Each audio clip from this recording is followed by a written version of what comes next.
Okay, guys, let's have a look at the last exercise in the chapter Combined and Composite Functions. So our first example is f of x equal to 2x squared minus x plus 1, and then we have g of x equal to x cubed minus 2. We're going to write each combined function below the polynomial and find its degree in constant terms. So let's do the first one. Now the first one is really just addition. Okay, so for the solutions, let's write those down here.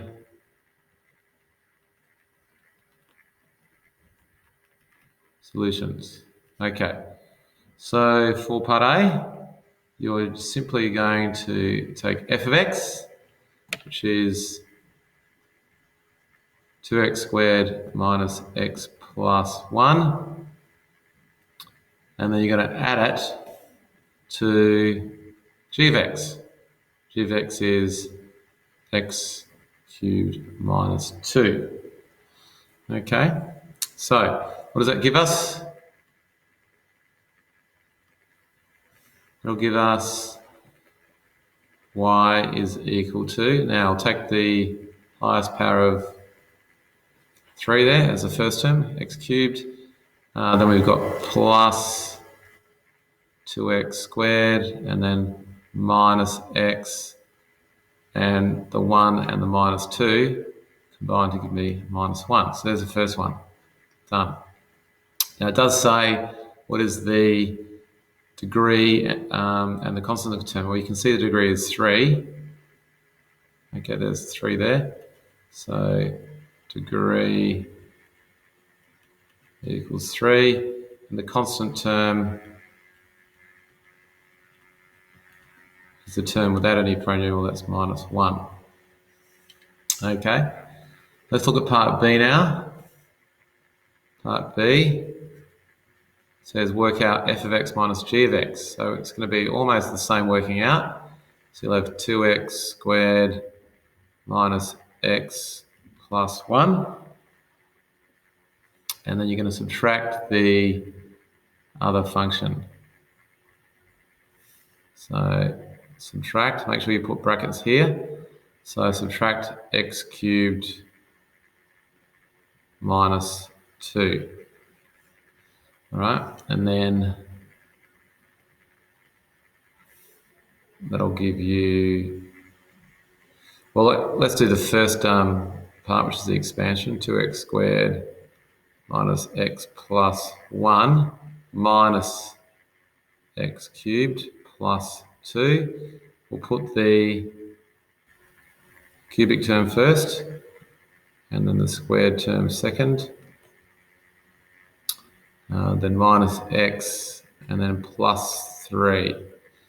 Okay, so that's f of x minus g of x. So what's the degree? The degree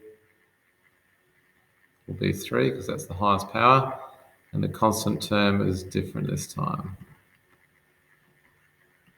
Constant term is just 3.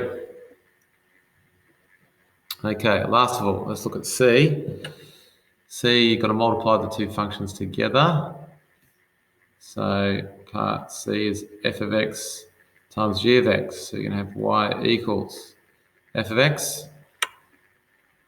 So f of x, if you look onto your notes, is 2x squared minus x plus 1. And then g of x is x cubed minus 2.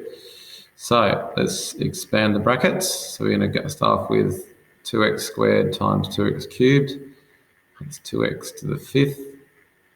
And 2x squared times minus 2 minus 4x squared. Let's start with the next term. Minus x times x cubed is minus x to the 4. And minus x times minus 2 is positive 2x. Now 1 times x cubed is x cubed, and then 1 times negative 2 is negative 2. Okay, so we can now simplify that a little bit. We'll keep the 2x to the 5 where it is. Now, any other squared terms? No, but we're going to put the the term with degree 4 second, and then we'll put the cubic term next, and then the squared term after that, then the x term, and then the minus 2 on the end. Okay, so 1, 2, 3, 4. Yeah, 6 terms. So actually we couldn't simplify it, but we just changed the order to make sure the degrees are going down from left to right. Okay, now you have to write the degree of this polynomial. So the degree will be 5, that's the highest power. The constant term is -2. Okay, so let's have a look at the next question. So copy all that down, and we'll hear example 2 now. Find the domain and range of each function, given f of x equals x squared minus x minus 2, and g of x is x minus 2. So starting off with the first one. Okay, so let's do that. Okay, so solutions.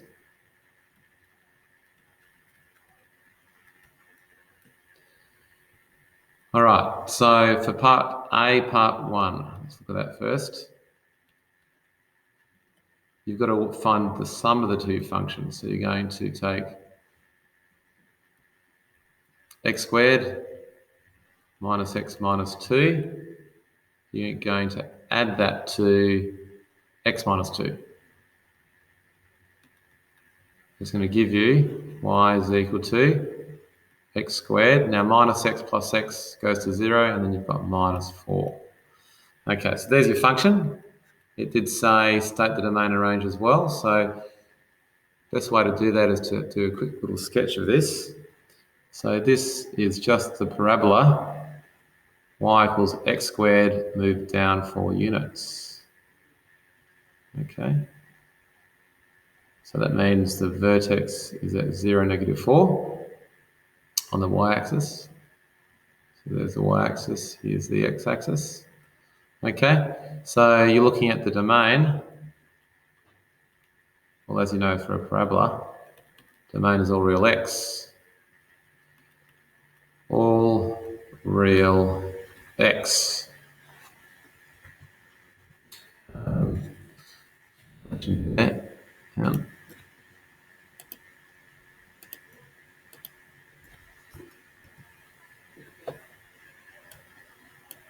Okay.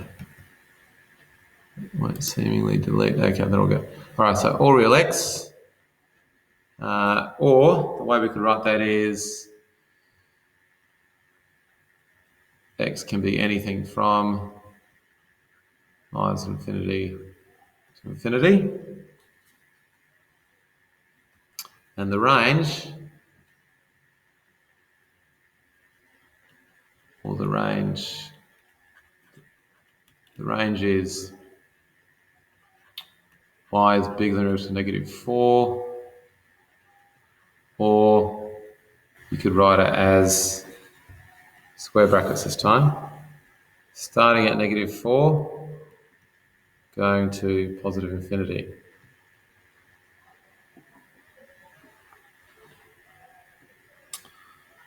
Okay, so that's the first one done. Let's have a look at part 2. So we can do part 2. So we can squeeze it in on the right. So for part 2, what do we have? We have f of x minus g of x. So it's going to be x squared minus x minus 2, and then it's minus x minus 2.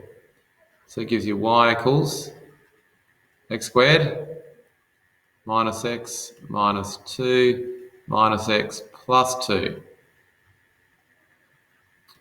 So it'll give you x squared minus 2x. Okay, so there's your function. To work out the domain and range, I would factorize this first. So it's a concave up parabola with intercepts at 0 and -2.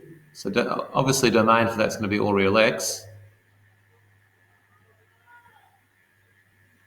So domain all real x, which we could write as minus infinity to infinity. Now for the range, just it'll help to know what the sketch looks like. So it's going to go through 0 and 2 on the x-axis like that. Yep. So 0 there and 2 there. So we need to know the minimum value, so the coordinates of the vertex, which is here. So to work out the coordinates of the vertex, we need to know the axis of symmetry first, don't we? So the axis of symmetry goes down the middle. The axis of symmetry will be halfway between those two intercepts, of course. So x equals 1 is the axis of symmetry. And at x equals 1, what does y equal? Just sub that in. You're going to get 1 minus 2 is negative 1. So the vertex, in fact, is just there, and the vertex is 1, negative 1, okay? So the lowest value on the y-axis there is minus 1, which means for our range, we can work that out. The range will be starting at negative 1. Oops, should be square brackets there.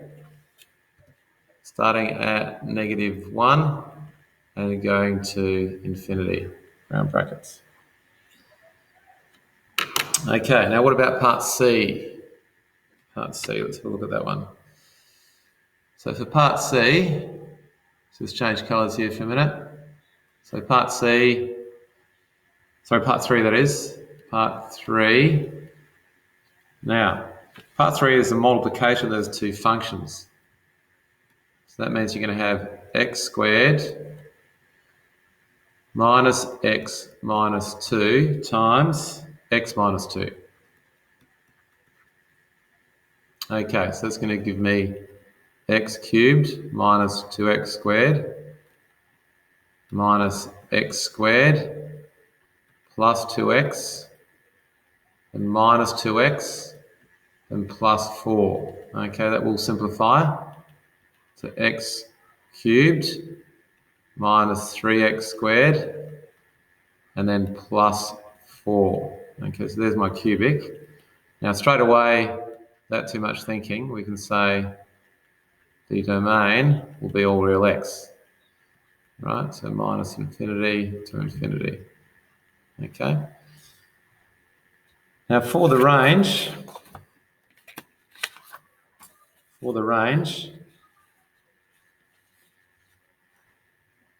we are going to have to think of what this looks like as a cubic. And just so we're sure of it. Now, we know it's got a positive coefficient for the leading term. Okay, so the leading term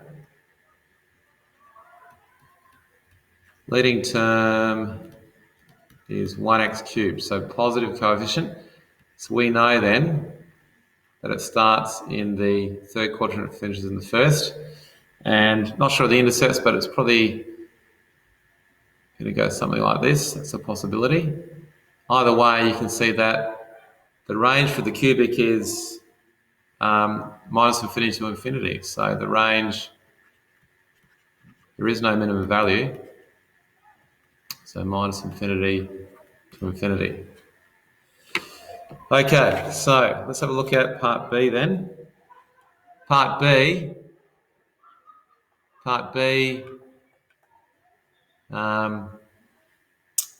is coming back up to here.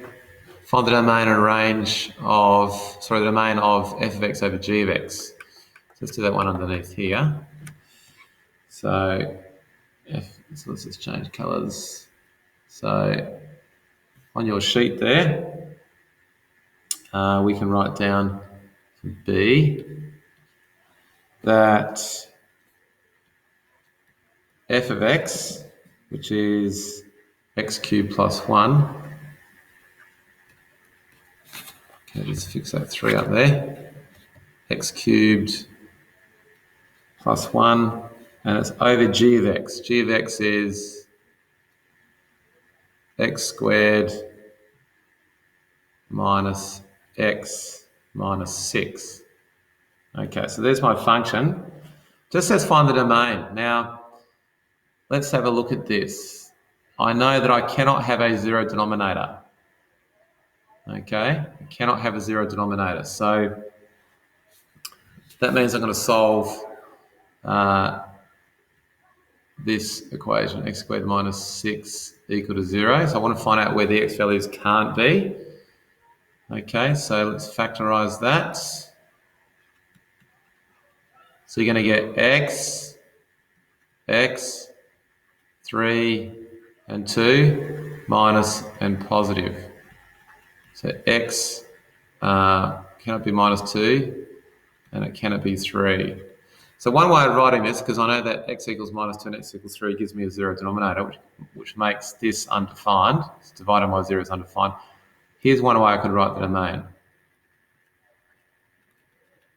I could say all real x not equal to minus 2 or 3. Okay? That's one way of doing it. Or I could say domain is this. Okay? Goes from minus infinity up to, and not including minus 2, right? Union, that'll be 3 to infinity. That's the other way of writing down the domain for this one. Okay, so let's have a look at composite functions. Composite function is a relationship between functions where the output of one function g of x becomes the input of a second function f of x. Basically involves subbing one function into the other. So let's have a look at the first part here, which is we've got to find f of g of x here. So f of g of x. So we'll put down the solutions underneath here. So for the solutions.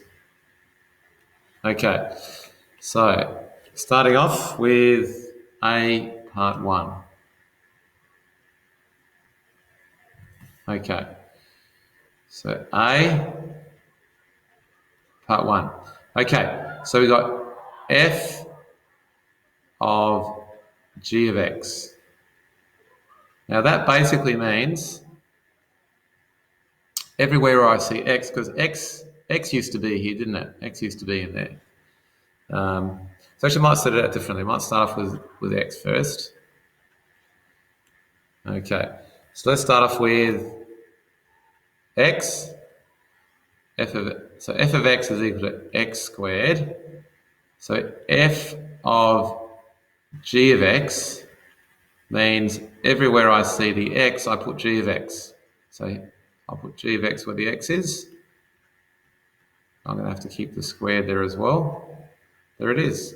And you can expand those brackets well if you want to. So 4x squared minus 20x plus 25. All right, what about part 2? Well, let's start off by doing the same thing. Part 2, we'll start off by saying f of x is equal to x cubed. Now, f of g of x just means we're going to replace x with g of x. So f of g of x means wherever I see x, I'll put g of x. So g of x is x squared plus 3. All right, so I just replace this bit here with g of x, and then obviously that's cubed. Okay, and you could expand the brackets. Okay, no need to expand the brackets, but you could. So if you expanded the brackets, you might start off by saying, well, this is x squared plus 3, that's sort of x squared plus 3 all squared. And that's equal to x squared plus 3, and then x to the 4 plus 6x squared plus 9. Okay, and expanding the brackets and simplifying, you should get x to the 6 plus 9x to the 4 plus 27x squared. So I've skipped out a step here, but you can expand the brackets to simplify, plus 27.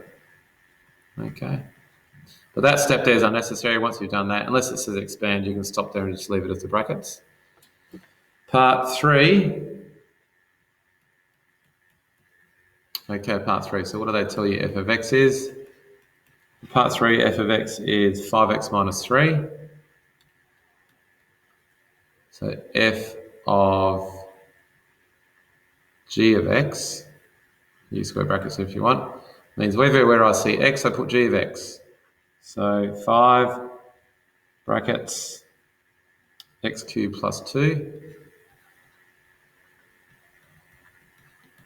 minus 3, so you're going to get 5x cubed plus 10 minus 3, which is just 5x cubed plus 7. Okay, now that's A done. Now part B says, given these two functions, find f of g of x, so basically the same thing again. So just looking at your sheet then, change colours. Okay, so for part B, they tell me that f of x is equal to 5x plus 2. F of x is equal to 5x plus 2. So that is your first function. So f, I use square brackets this time, just for variety. F of g of x, I'm going to put, wherever I see the x, I'm going to put g of x. So it'll be 5 times 1 on x plus 2, right, which is equal to 5 over x plus 2. And that's it for that one. Now what about, that's part 1. Now part 2, you're given to find g of f of x. Okay, so this time write down g of x first. Now g of x is 1 on x. So g of f of x, the square brackets are just for variety, you don't have to do them. Everywhere I see x, I'm going to put f of x. So that'll be 1 over 5x plus 2. Okay. Now, last one, part C. Part C is find the domain and range of f of g of x. Okay, so let's look at part C now. So I'll just go on to the next page for that. So for part C,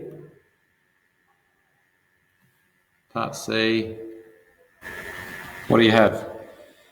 Part C is f of x is root x. So f of x is equal to the square root of x. And it says find f of g of x. So f of g of x means everywhere I see x, I put g of x. So that'll be 9 minus x squared. Okay, now it says to find the domain and range of this. Okay, so I'm going to say, just for the range, let y equal the square root of 9 minus x squared. Okay, now we know that square roots have to be positive. So the square root of this has to be positive or 0. So what I can say is for the range, you could write it like this, y bigger than or equal to 0, or you could say that the range starts at 0 and goes up to infinity, square and round brackets there. Now for the domain's a little bit trickier. For the domain, right, we know that inside the square root, it must be greater than or equal to 0 as well. So you've got to solve that inequality. Okay. You could think of this in two ways. You could either solve the inequality algebraically, or you could think of this as a semicircle. Okay. So this is we'll do it graphically first.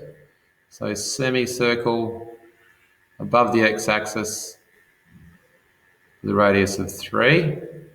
3 there, minus 3 there, and okay, and then you can see here that the range won't be correct. We made a mistake with the range there, so good idea to draw the picture. That's not correct, is it? So rub that out. That's not right.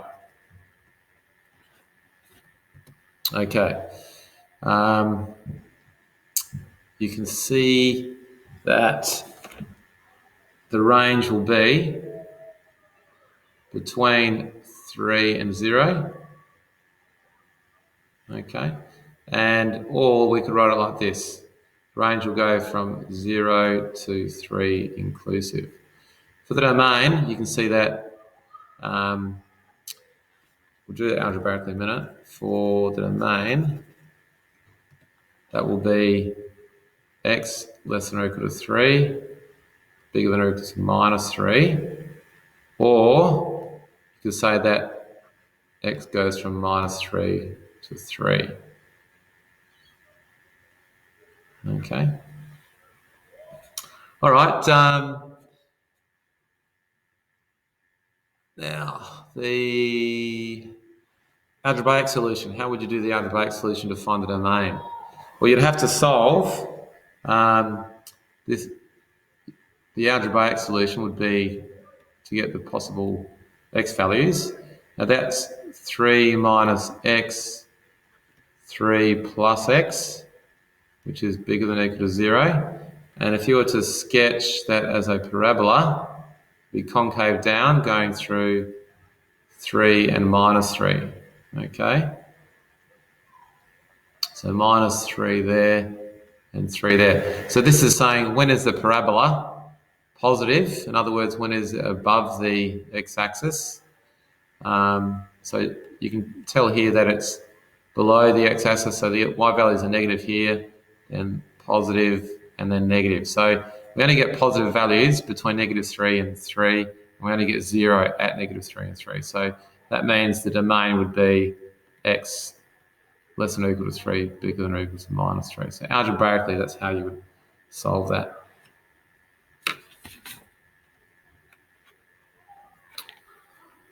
Okay, so that'll do it.